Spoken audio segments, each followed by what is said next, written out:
my first hair challenge installment. So about 10 months ago, I had my second child. And as a result, I don't know if it's in the hormones or what, but my hair meshes like crazy. Now, this is a pattern that's occurred for me because the exact same thing happened after my first child. So my hair is crazy tangled the once a week that I get to it, and I only get to my hair once a week with seemingly like 5 jobs, 2 kids, and just no time in general. So for me, I'm all about convenience. Now, you'll see the picture of my hair when I was preggers, and in my opinion, it is super fabulous and darn near untouched, if you will. And you'll see that it's a far cry from what I'm dealing with today on a weekly basis. So, with that being the case, what I'm going to show you today in this video is essentially what I'll call letting my curl pattern down, or in essence, damaging my hair.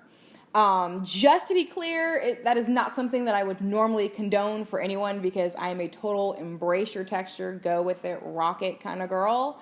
But I'm at my wit's end, and I really am just trying to do the minimal amount of damage for me so that I keep my curls intact, but at the same time get rid of this meshing problem. So let's go ahead and dive right in to the details.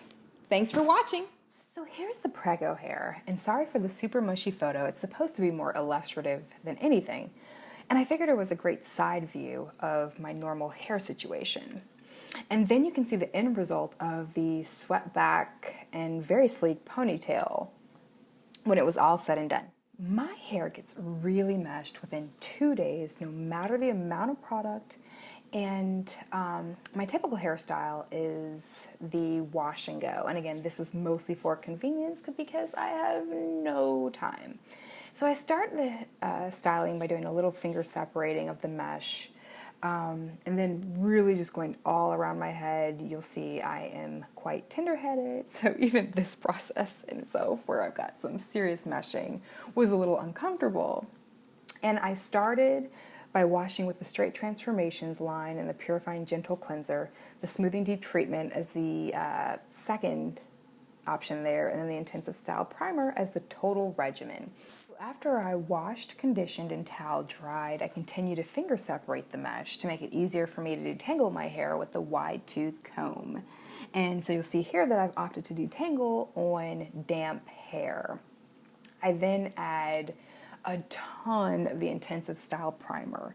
Now, normally I might only use like a dime to quarter size amount because a little goes a long way. But in this instance, I really am using a ton. And I'm doing that because I'm really trying to coat my hair and make sure that I can also use the product as a nice base and foundation and a treatment for when I go back and add the high heat.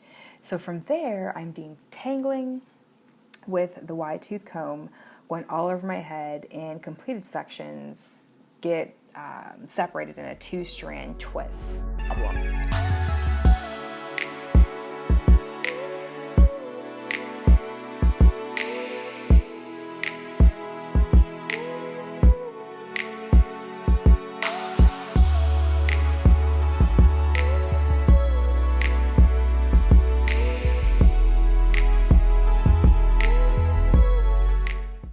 After I've completely detangled, I take the twist down and proceed to use the blow dryer with the comb attachment on the highest speed setting on medium heat. And I always elect for medium heat at first because typically I'm trying to minimize the amount of heat that I put on my hair. And I also am tried and true to the comb attachment. I've tried the Denman, I've tried the paddle brush, and I just feel like the comb attachment pulls the least amount and you shed the least amount with it. So that is my staple, right? So to finish with the blow dryer, that's when I then put it on the high heat for a little last smoothing, making sure to really get my ends straight so that I don't have to rely on the flat iron as much to straighten those ends. I then set the flat iron to 420 with the expectation that I'm going to start here and go all over my head 2 passes, or at least the back of my hair in 2 passes. And that's because my texture is a little bit more coarse in the back of my hair. So again, that's 420, 2 passes. And I'm also expecting to have to go through this entire process at least 2 to 3 times for optimal results. Ideally, you know, I break ground and it only takes this once, but I seriously doubt it. So 2 to 3 times during this process, I think, should get me to where I need to go. So in order to account for those texture differences between the back and the front, I section off the front of my hair and complete the back on the 420. Now for the front, I stuck to 410 and 2 passes again. So my normal flat iron routine would be 400, 1 pass.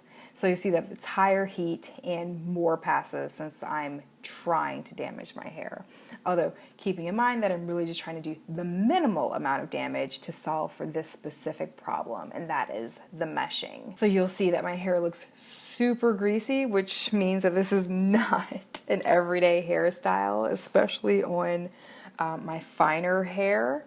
So that was part of the goal. Like, my hair came out super soft, super straight, and it really just warranted a nice sleek ponytail since I couldn't do much with it since it was so heavy.